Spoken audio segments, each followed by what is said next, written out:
Did you know that staying silent during or at the end of a speaking response in the MET exam will lower your score? Today, I will explain you why it is important to keep on talking till the end of the time and how to deal with this situation. Hi, I'm Yula Jala, your MET preparation coach. There is one reason why people are not able to get a B2 or C1 in their speaking test, and it is because they run out of time in the speaking section or they are not able to express all the ideas they wanted in the time that is given during the test. But don't worry, you will learn right away how you can practice and learn to use your time properly. Now, let's get started.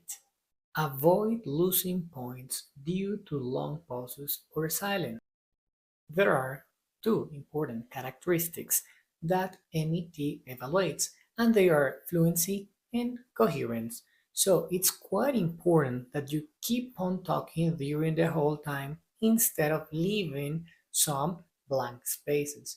And also, it's important to be coherent, and it means to go till the end of the time answering the question. If you leave some time off or you are not able to finish your response, it creates a sensation of insecurity or lack of preparation.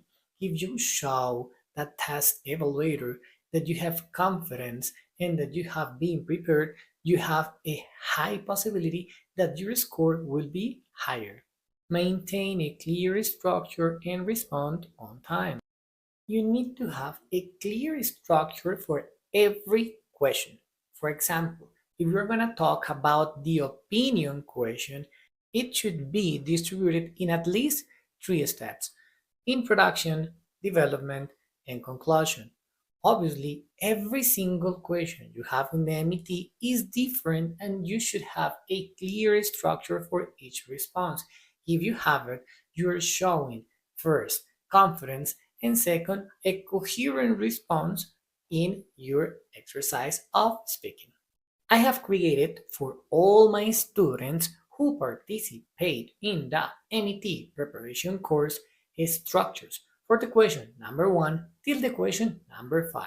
All of them have different structures that you should follow in order to get the best scores. So if you are ready to get better scores, the invitation is to go click on the link that is in the description box and you will have a source to meet with me. Just reserve a meeting and I will be happy to help you in your process.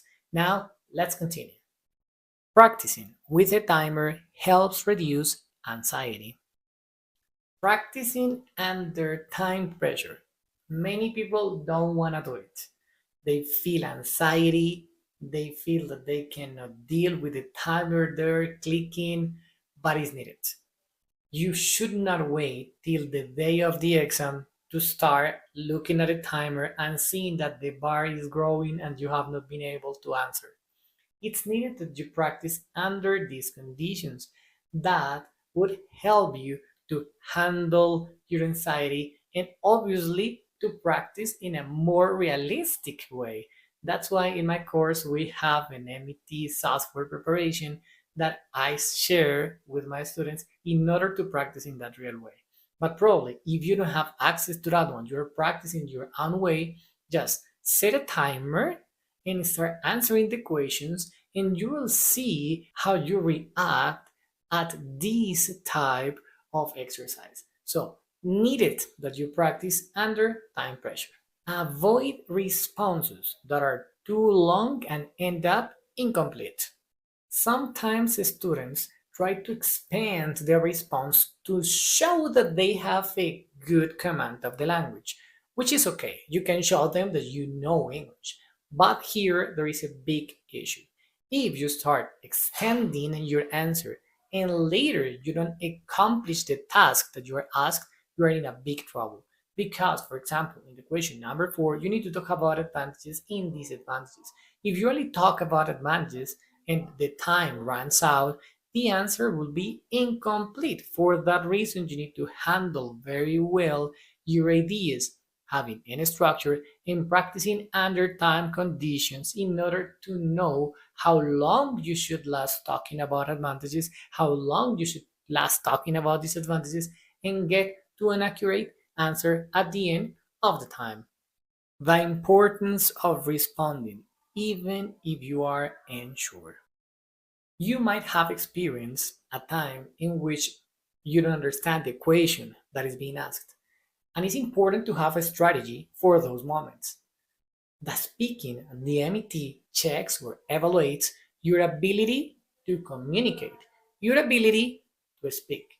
If at any time you might not understand the question that is being asked, the suggestion is speak. Ah, the answer doesn't correspond to the question. Yeah, but you spoke. If you are in a speaking test and you don't speak, what would be your score? Low. If you are speaking test and the answer is different to the question that is being asked, they are going to judge obviously at a lower score. But you spoke. You have a little chance to get some grade, you know? So it's important that you answer, even if you don't understand the question. If you feel you're facing some of these situations that I have described, or you need help in order to make your speaking better, feel free to contact me. In the description box is the link. We will be happy to help you. We have one-on-one sessions, we have videos, and we have lots of material that will help you get the score you need in the MET exam. Just feel free to contact me and see you in the next video. Bye bye.